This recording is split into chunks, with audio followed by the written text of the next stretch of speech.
Hace 4500 años, el norte de Europa emergía lentamente de la Edad de Piedra. En el Mediterráneo, Grecia y Roma aún no habían empezado a echar raíces.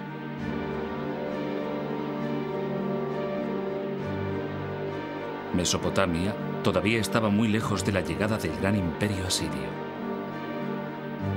Pero en el sur, en la zona nororiental de África, tomaba cuerpo algo sin paralelo en la antigüedad.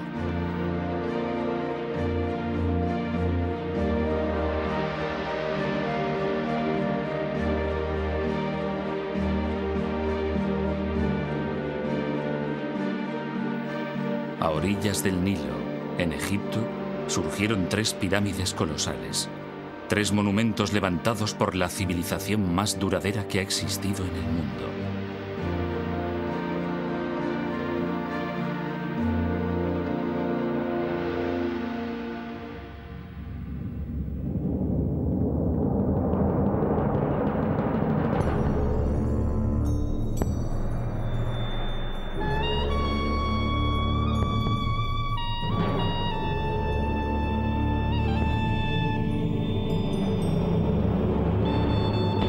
Egipto.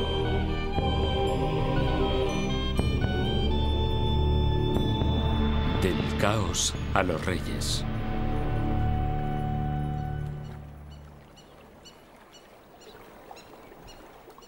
Cuando el historiador griego Heródoto visitó Egipto, 4 siglos y medio antes de nuestra era, quedó impresionado. Las maravillas eran mayores que en cualquier otro país, observó.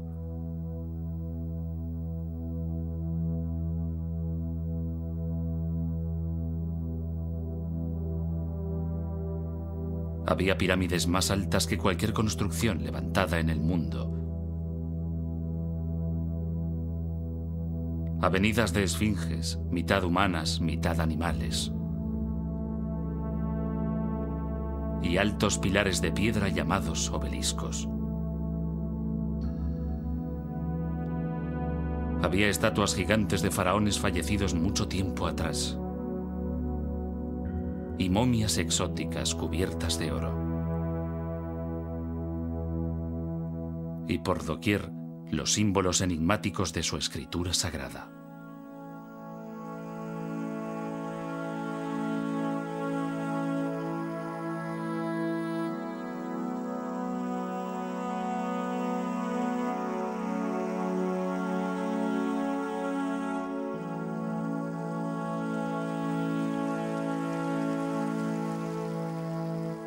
Aquí, llegada de los abismos del tiempo, había una civilización que había florecido durante más de 3000 años. Para los antiguos, Egipto ya era antiguo.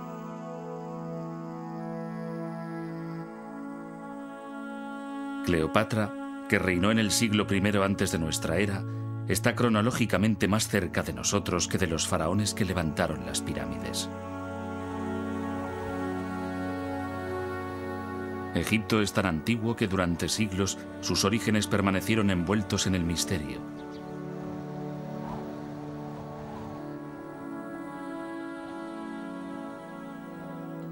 Incluso los propios egipcios no tenían una idea precisa de su antigüedad ni de su origen.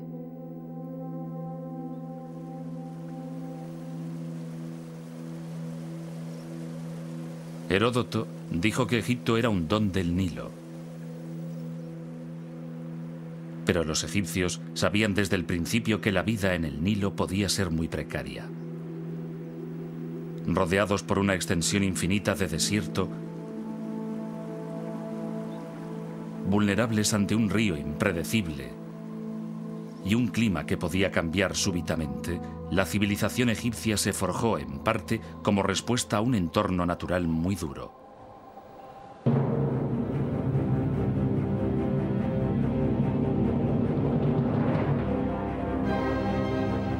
Los egipcios lo llamaban caos. Acechando en la oscuridad, había fuerzas poderosas que esperaban ser liberadas.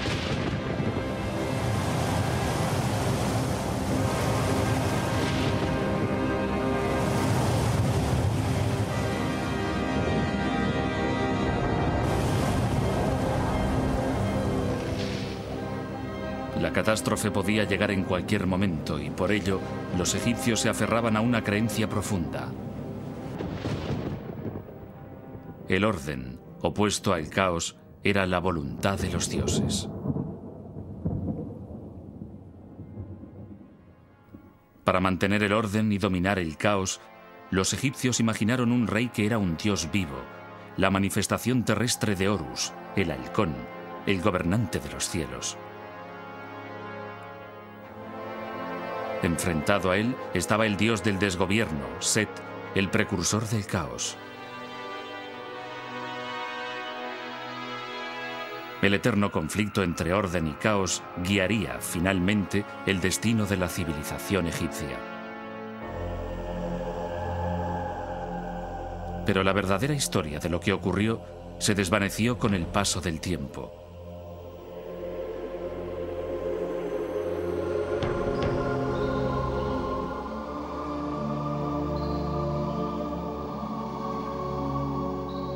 En el crepúsculo de la grandeza de Egipto, hacia el año 300 antes de nuestra era, un sacerdote llamado Manetón inició la titánica tarea de compilar la primera historia completa de Egipto.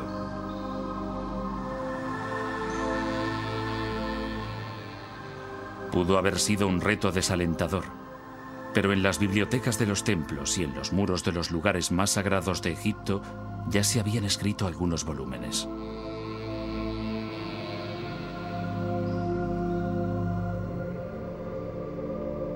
Unos 1000 años antes del nacimiento de Manetón, el faraón Setos I construyó un templo en Abido dedicado a Osiris, el dios de los muertos. En una extraordinaria sala de los antepasados, su hijo, el futuro Rameses II, aparece leyendo un papiro. El documento, grabado en el muro con escritura jeroglífica, contiene una lista de 76 nombres reales en orden cronológico.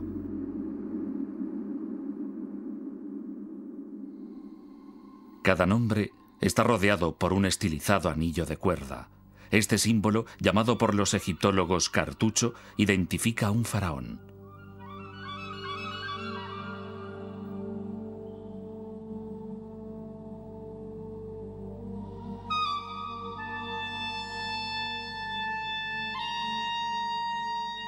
Utilizando documentos como este, Manetón dividió su historia en 30 dinastías reales.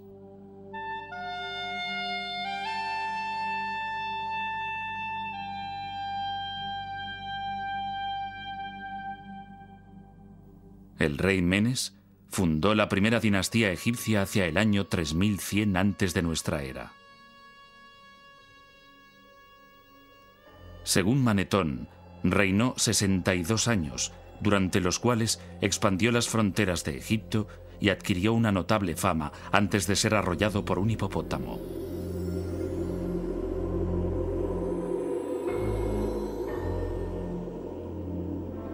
Antes del reinado de Menes, Egipto había sido gobernado por unos semidioses llamados espíritus de los muertos.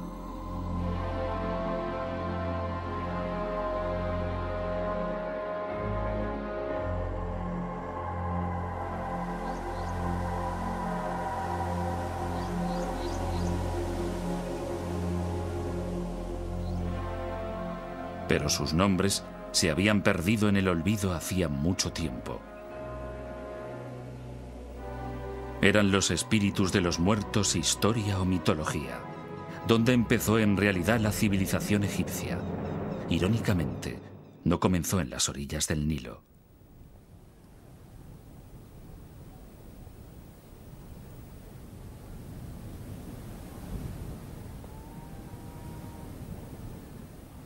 A más de 100 kilómetros al oeste del río, en el desierto del Sahara, el calor es tan sofocante y la sequedad tan pronunciada que la lluvia se evapora antes de llegar al suelo.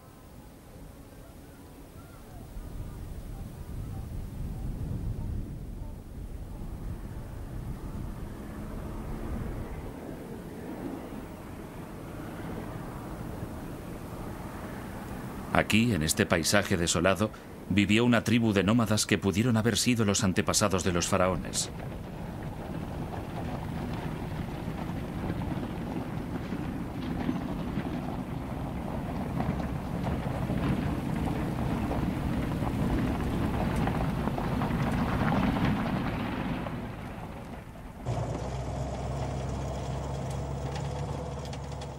Fred Wendorf, de la Universidad Metodista del Sur, de Dallas, Texas, dirige un equipo internacional de arqueólogos que han batido el desierto buscando rastros de la presencia del hombre.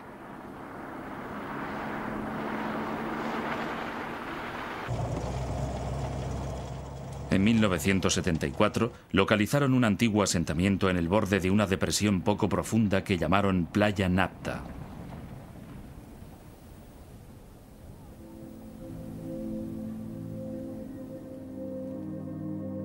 El Sahara no fue siempre seco y árido. Las fechas obtenidas por radiocarbono revelan que, hacia el año 8000 antes de nuestra era, el monzón tropical africano se desplazó hacia el norte, dando lugar a la caída de lluvias torrenciales en el desierto y a la formación de lagos estacionales. Uno de estos lagos fue Playa Napta. Aquí, rodeados por zonas de pastos para alimentar a su ganado, la gente podía protegerse del calor y de las variaciones climáticas del desierto.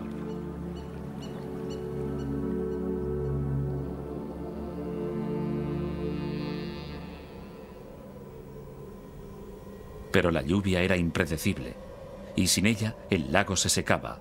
3 días sin lluvia señalaban el paso de la vida a la muerte.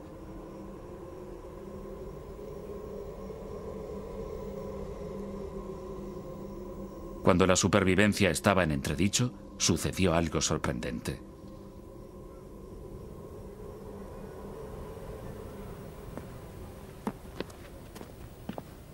El codirector de la expedición, Romuald Schill, de la Academia Polaca de Ciencias, descubrió un pequeño círculo de piedra, un Stonehenge en miniatura, pero 2000 años más antiguo.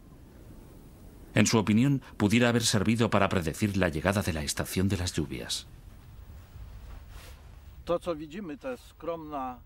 Este humilde montón de piedras que se ve aquí es, en realidad, uno de los calendarios más antiguos que conocemos.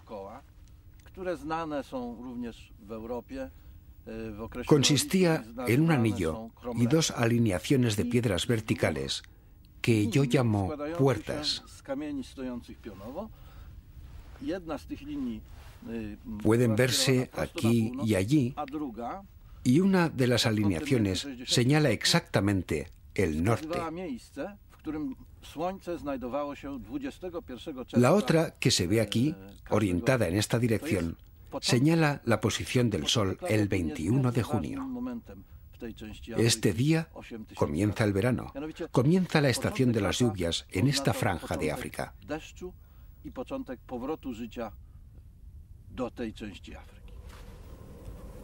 El descubrimiento de este calendario circular solo fue el inicio de una serie de hallazgos.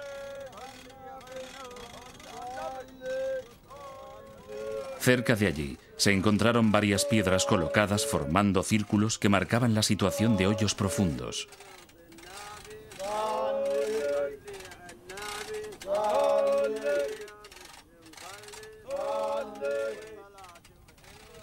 Las piedras, algunas de las cuales pesaban más de 1,5 toneladas, no procedían de Playa Napta, habían sido llevadas hasta aquí desde una lejana cantera.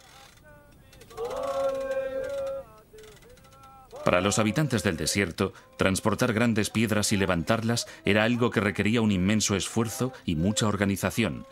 Siendo así, ¿por qué lo hicieron?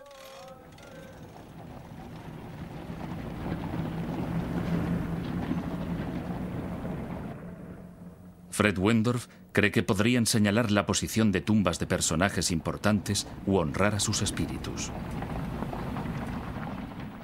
Tal vez la tumba de alguien con suficiente poder para interceder ante los dioses y atraer la lluvia.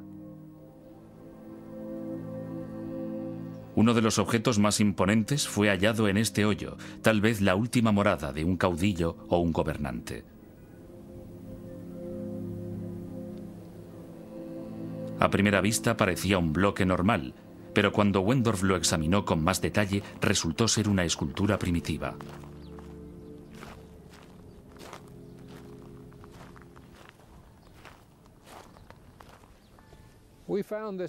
Encontramos esta piedra de enormes dimensiones y muy bien labrada en este hoyo, 1 metro por encima de una gran roca que tiene forma de hongo y que le servía de base. Se puede comprobar que fue cuidadosamente trabajada. Las superficies fueron perfectamente pulidas y las aristas afiladas. También se aprecia que sabían cómo controlar el tamaño del bloque haciendo las incisiones que se ven en esta cara. Después, mediante una cuña, quitaban los pedazos sobrantes en los lugares exactos que querían. Es un ejemplo impresionante de piedra labrada y podría señalar el inicio de la fascinación de los egipcios por los trabajos con grandes piedras.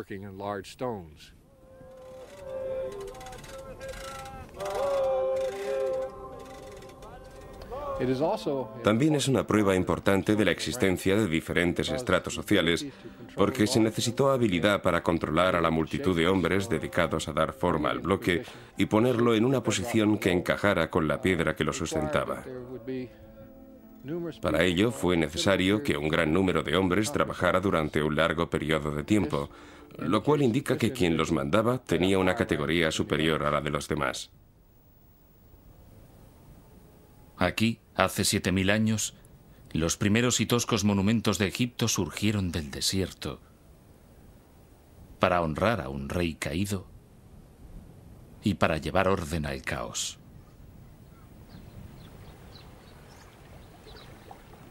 Pero para los habitantes de Playa Napta, el tiempo llegaba a su fin.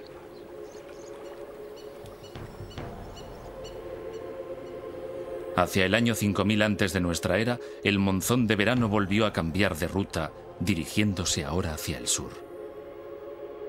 La lluvia finalmente cesó y los oasis, como el de Playa Napta, se secaron para siempre.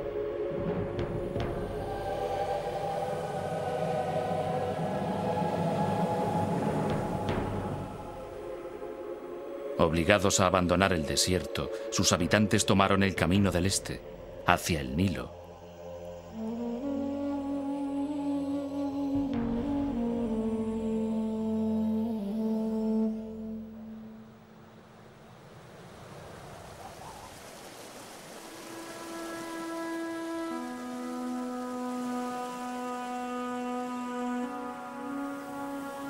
El Nilo es la sangre que da vida a Egipto.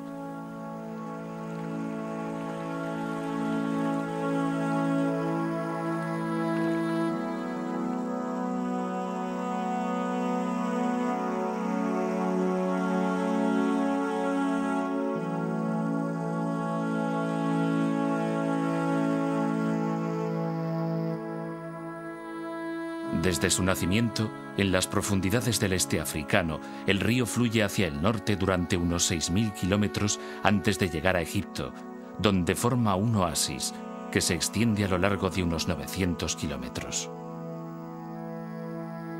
En los últimos 150 kilómetros se despliega en un amplio delta antes de desembocar en el mar Mediterráneo.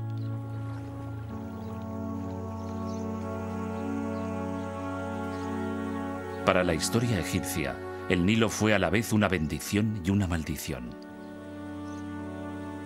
Una vez al año, cargado con el agua de las lluvias monzónicas en Etiopía, el río inundaba sus riberas depositando una tierra muy fértil que los egipcios llamaban Tierra Negra.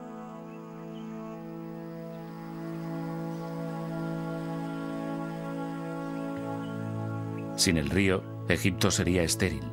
Con él, es una de las regiones más fértiles de la tierra.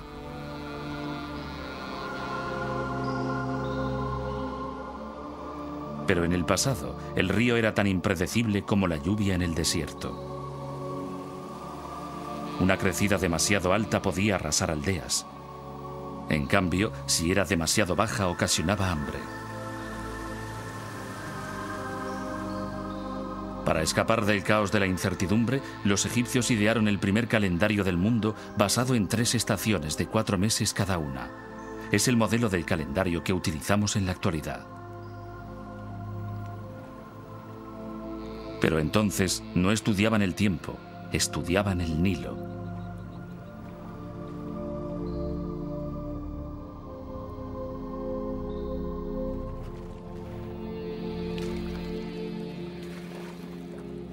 La estación de la crecida se llamaba inundación. En invierno, cuando el agua se retiraba, se procedía a cultivar la tierra emergente.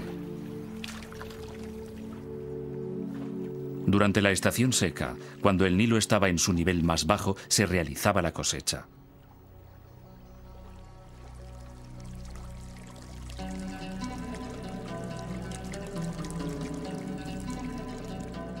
Trabajando unidos, los egipcios abrieron pozos, levantaron diques para proteger sus aldeas y desarrollaron los rudimentos de la geometría para volver a establecer, después de cada inundación, las lindes de sus propiedades.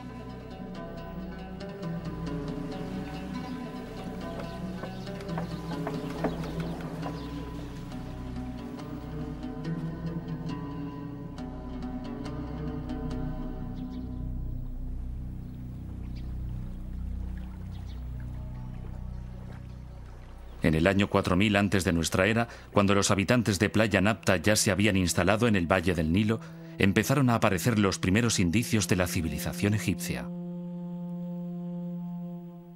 Alfarería bellamente decorada. Paletas en forma de animales para mezclar cosméticos.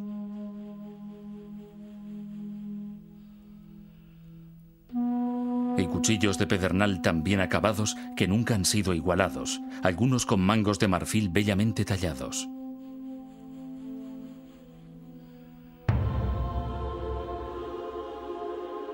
Gradualmente, entre los años 4000 y 3000 antes de nuestra era, emergieron dos poderosos reinos. Al discurrir el río de sur a norte, el reino que floreció en el delta del Nilo recibe el nombre de Bajo Egipto, la tierra de las plantas de papiro. El reino del Alto Egipto, la tierra del loto, se desarrolló en el valle del Nilo. Los símbolos de las dos tierras se entrelazan a través de la historia egipcia.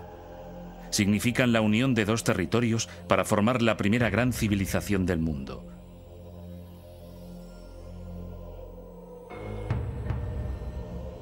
Lo que ha desconcertado largo tiempo a los arqueólogos es cómo y cuándo tuvo lugar esta unificación.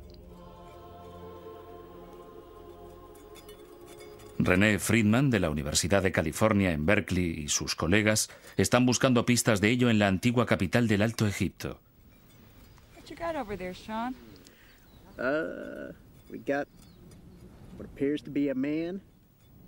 Llamada por los griegos Hieracómpolis, la ciudad del halcón, fue la primera ciudad egipcia.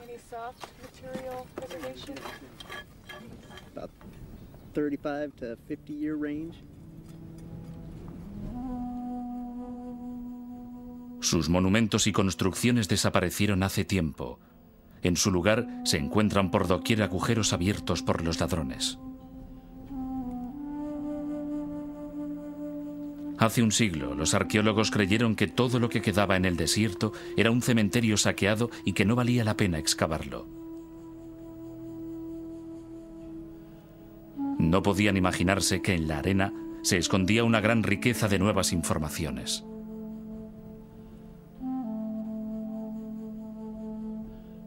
Recientes descubrimientos muestran que hace 5500 años Hieracómpolis era uno de los asentamientos más importantes que se levantaban a orillas del Nilo.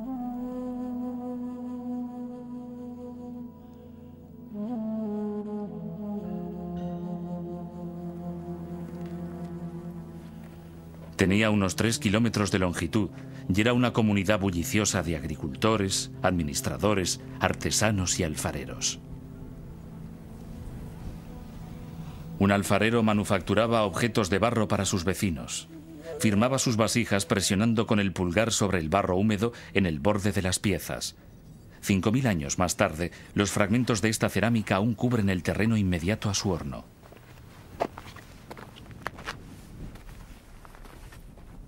A causa de un grave accidente, todavía es posible identificar su casa.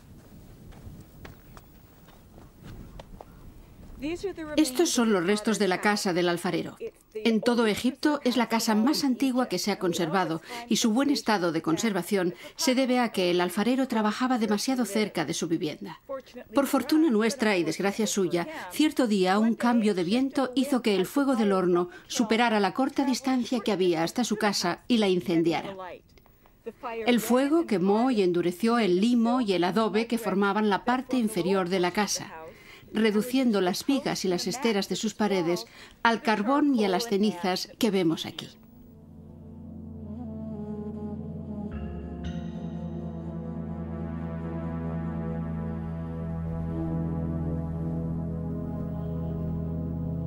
En la parte norte de la ciudad había un vasto complejo industrial donde se hallaban panaderías, graneros para almacenar trigo y las primeras cervecerías conocidas de Egipto. Pero el edificio más importante de Hieracómpolis fue descubierto en 1985, cuando los arqueólogos encontraron varios agujeros de 1,80 m de profundidad, lo suficientemente grandes como para alojar unas inmensas columnas de madera de 6 metros de altura. Estas columnas formaban la fachada de un santuario inmenso que debía dominar el complejo del templo y toda la ciudad de Hieracómpolis.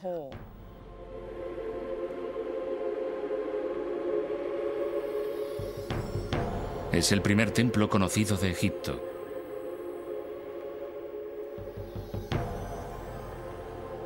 En ninguna parte era más evidente el poder del faraón. Durante las ceremonias rituales, el faraón, sentado en su trono, asistía al sacrificio de animales al dios halcón Horus, el patrón de todos los futuros reyes de Egipto.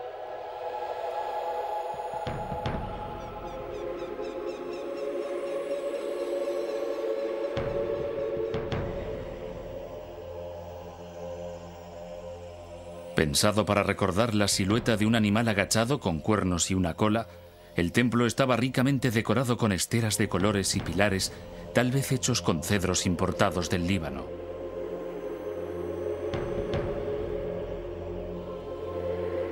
Fue el prototipo de todos los grandes complejos de templos que se construirían en el futuro y dominaba el paisaje de Hieracómpolis.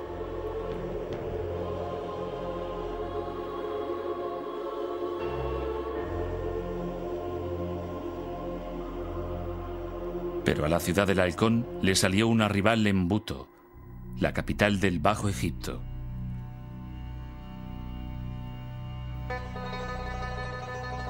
Situada al norte del Cairo moderno, en el delta del Nilo, todo lo que queda de Buto es un enorme montículo de tierra y escombros. Y estas piedras y estatuas que datan de 2000 años después.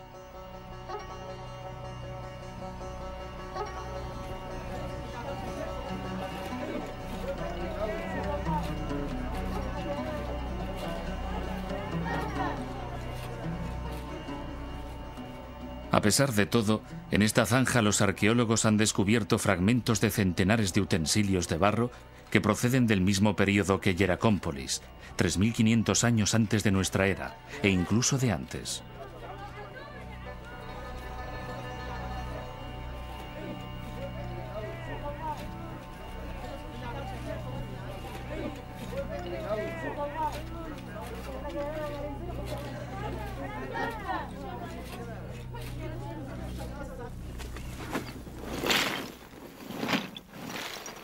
Dina Faltings, del Instituto Arqueológico Alemán, es la responsable de la excavación y una experta en el estudio de cerámica antigua.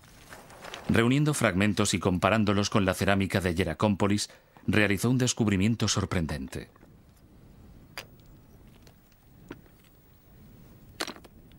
Buto, en tiempo remoto, había albergado una cultura muy diferente. Los utensilios de Buto no alcanzaban la perfección de los del Alto Egipto.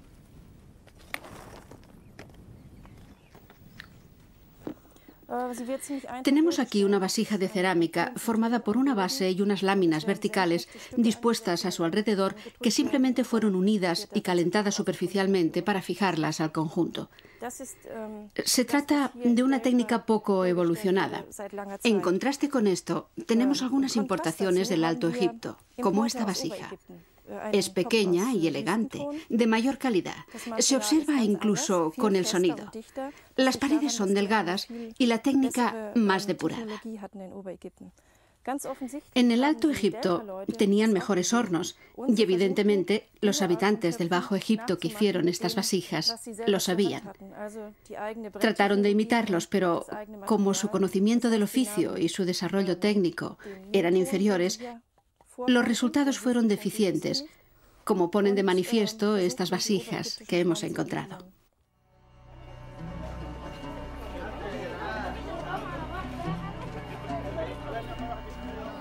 La tarea de Dina Faltings en Buto revela que en el año 3200 antes de nuestra era, la superior cultura del Alto Egipto llegó hasta el Bajo Egipto y los dos reinos se convirtieron en uno solo. ¿Pero fue una transformación pacífica? ¿O fue sangrienta?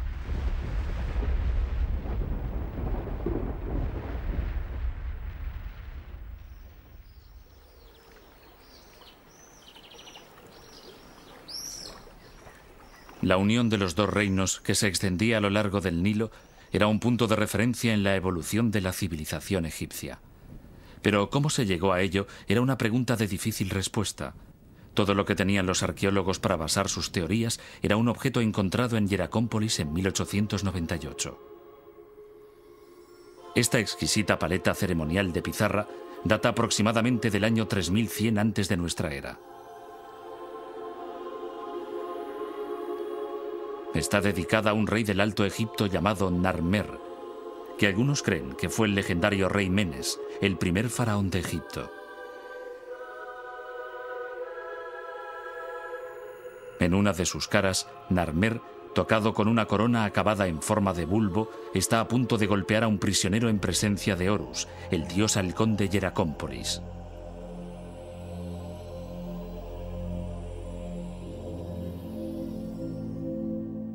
En la otra cara de la paleta, Narmer, tocado con una corona adornada con una lengua enroscada, aparece en una procesión que se dirige hacia unos prisioneros decapitados. Dos leones, con sus largos cuellos entrelazados, simbolizan la unificación. La clave para entender la paleta de Narmer son las coronas.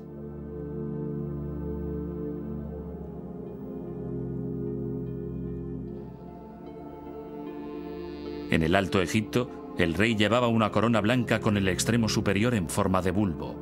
En el Bajo Egipto, una corona roja con una larga y prominente lengua. Juntas forman una doble corona que significa que el faraón se ha convertido en el señor de las dos tierras.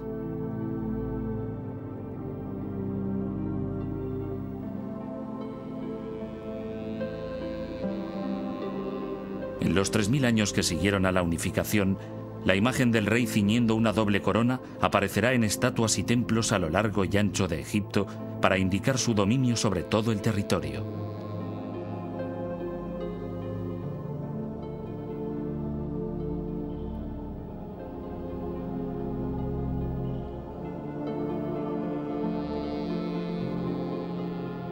La paleta de Narmer parece confirmar que la unificación se llevó a cabo después de una conquista sangrienta.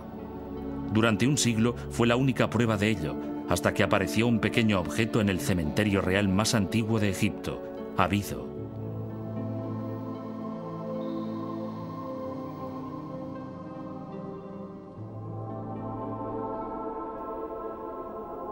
Considerada la última morada de Osiris, el rey de los muertos, el suelo está literalmente cubierto por fragmentos de cerámica, restos de las ofrendas a uno de los más importantes dioses de Egipto.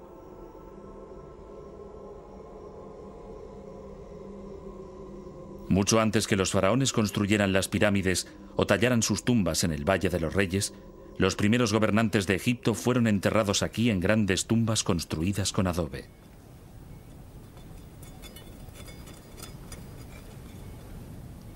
Cuidadosamente estudiado a finales del siglo pasado y comienzos de este, se creyó que el cementerio de Abido había desvelado todos sus secretos hasta que en 1977 el arqueólogo alemán Günther Dreyer volvió a excavar en el emplazamiento.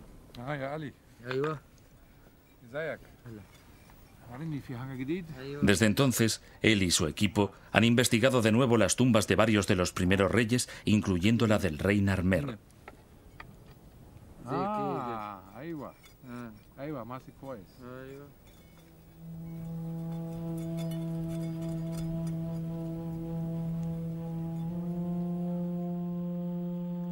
Dreyer se emocionó ante el descubrimiento de una etiqueta de marfil. este tipo de etiquetas solían ponerse en las tinajas de aceite. Aunque la que encontró era pequeña, encerraba una gran sorpresa. Parecía representar el mismo acontecimiento que la paleta de Narmer. Es una etiqueta de marfil del rey Narmer, hallada cerca de su tumba. Estas etiquetas servían para indicar la fecha de los cargamentos de aceite. En aquella época, las fechas se indicaban con los nombres de los años y estos nombres se elegían basándose en los acontecimientos más importantes del año correspondiente. En este caso, es una victoria del rey Narmer sobre los pueblos del delta. Y obviamente, es el mismo acontecimiento representado en la paleta de Narmer. De ello podemos concluir que la paleta de Narmer hace referencia a un hecho histórico que tuvo lugar en un año determinado. Pero la etiqueta es solo una pieza de un rompecabezas. Otro descubrimiento realizado en Abido sugiere que el proceso de unificación había empezado mucho antes del reinado de Narmer, por lo menos 5 generaciones antes. Bajo estos montículos de escombros, Dreyer encontró las tumbas de los reyes de una desconocida dinastía anterior que ahora los egiptólogos llaman la dinastía Cero. En las tumbas había otras etiquetas, algunas incluso más sorprendentes que la primera. Aquí, grabada en marfil, estaba la prueba clarísima de que los egipcios habían elaborado un sistema de escritura totalmente desarrollado, no solo antes de lo que se pensaba hasta entonces, sino incluso antes de que lo hicieran los sumerios en Mesopotamia, a los que se consideraban los primeros en producir un lenguaje escrito. La primera escritura sumeria, que vemos aquí, era un sistema de contabilidad formado por sencillas imágenes y números. La escritura egipcia ya contenía signos que correspondían a sonidos, como los alfabetos modernos. Todos los signos jeroglíficos de estas etiquetas representan sonidos. La serpiente representa el sonido Y. Junto a 2 triángulos forma la palabra Yu, que significa montaña. Estos símbolos significan las montañas de la oscuridad y se refiere al oeste, el lugar por donde se pone el sol.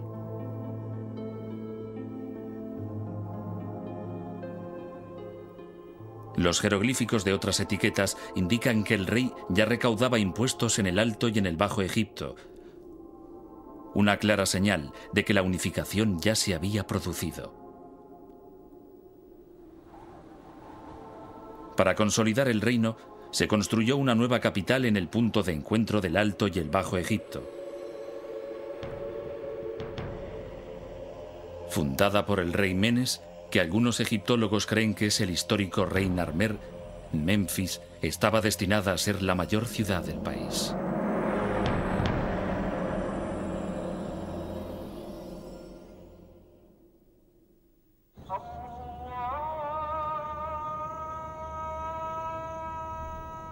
Durante 3000 años, los faraones gobernarían Egipto desde Memphis.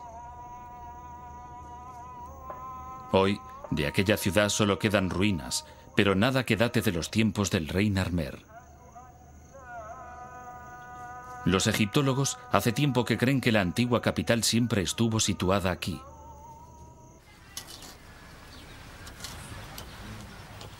Pero David Jeffries, de la Sociedad de Exploración de Egipto, piensa que Memphis estaba en otra parte y ha dedicado 9 años de su vida a buscarla.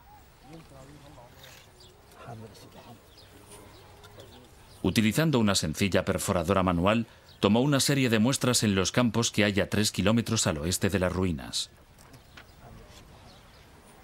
Los sondeos señalaron una importante capa de objetos situada a 3 metros de profundidad. Lo que esperamos encontrar en esta zona, unos metros por debajo de la posición que hemos alcanzado en este momento, es cerámica en el nivel inferior del limo, cerámica del periodo que se sitúa alrededor del año 3000 antes de nuestra era, el periodo de los primeros reyes del Egipto unificado y que representa la fundación de la capital del país en esta zona.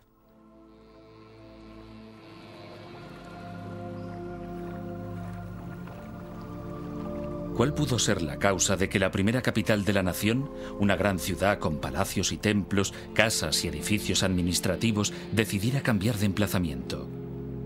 Dos grandes fuerzas naturales, el desierto y el Nilo.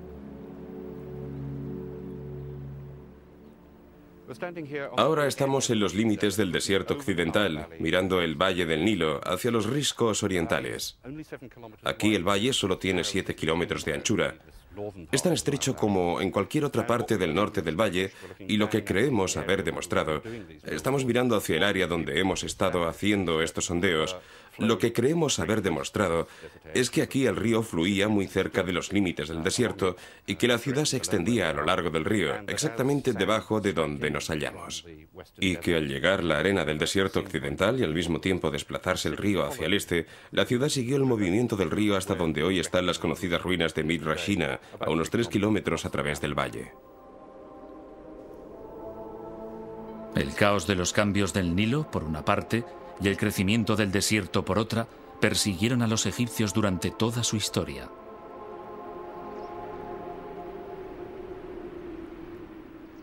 Para superar las continuas amenazas que los acechaban, pusieron su fe en un hombre y en el poder de los dioses.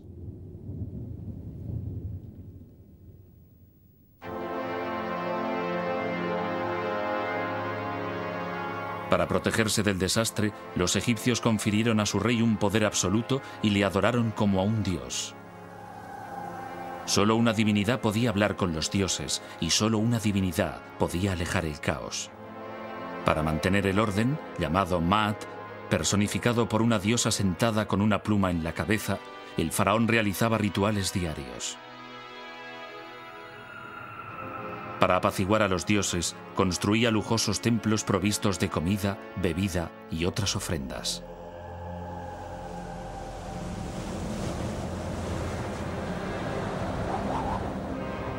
El caos se presentaba bajo varias formas. Podía manifestarse como una violenta tempestad de arena procedente del desierto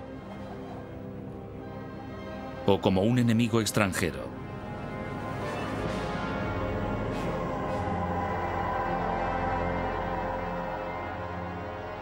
A través de la historia egipcia se repite una y otra vez la imagen de los faraones como guerreros triunfantes. Esta de Rameses II se encuentra en un templo construido unos 2000 años después de que Narmer conquistara el Bajo Egipto.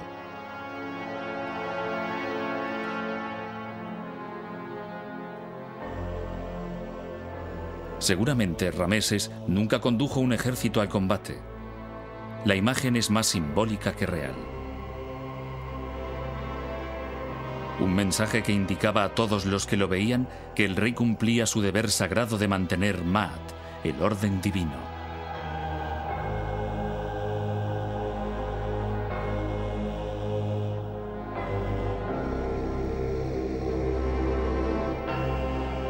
Parece más probable que los faraones supervisaran sus campañas militares a distancia.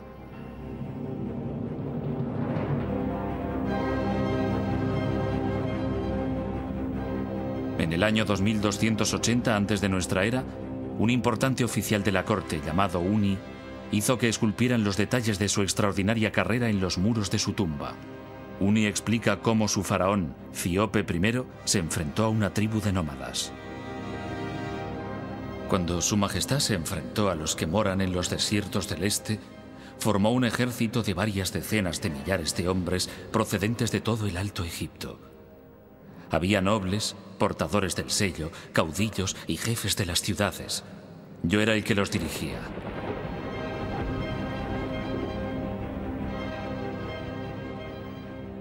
Este ejército volvió sano y salvo. Había asolado la tierra de los moradores de la arena. Había saqueado sus plazas fuertes. Había incendiado sus mansiones. Su Majestad me alabó grandemente por ello.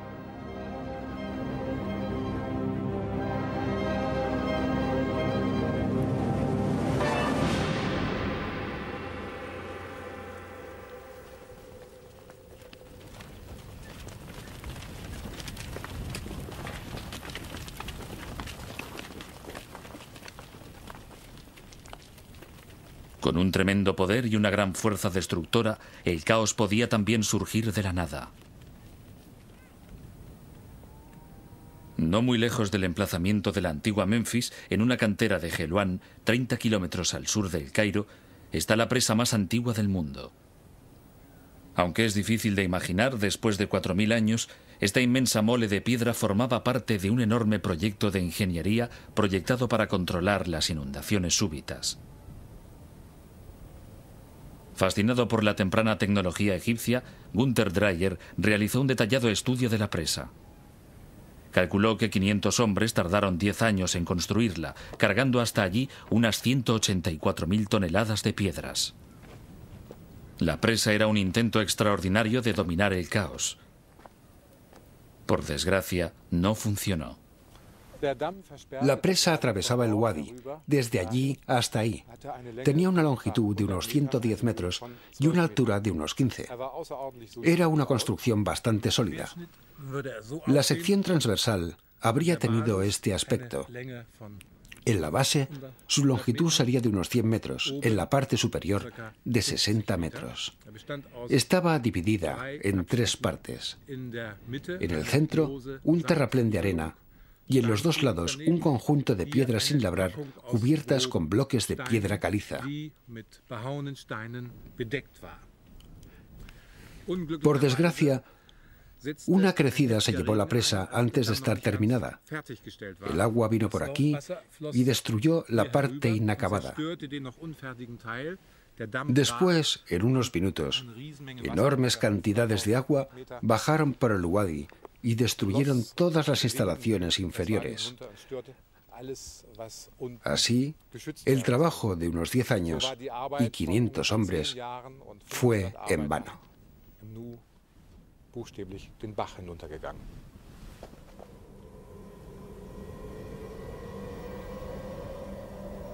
Para los egipcios que la construyeron, el desastre fue una trágica advertencia de lo destructivas que podían ser las fuerzas de la naturaleza y de la necesidad de una vigilancia constante.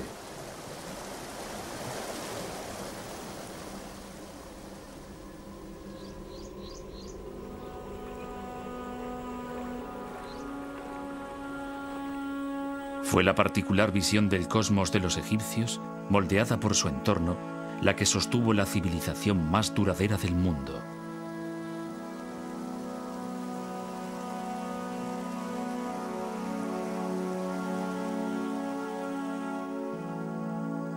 En el centro de todo ello estaba el faraón.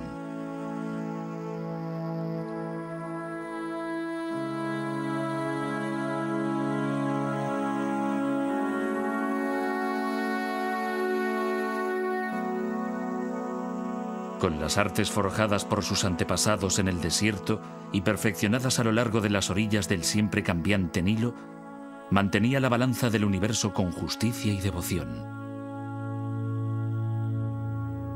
Luchaba contra los continuos y virulentos ataques de la naturaleza, las agitaciones sociales e incluso contra lo sobrenatural.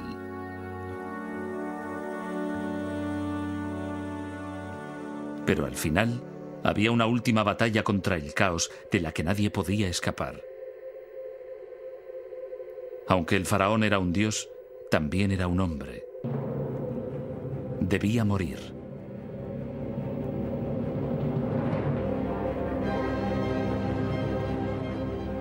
Para evitar la calamidad, ordenó a los egipcios que empezaran a acarrear grandes piedras hacia los límites del desierto.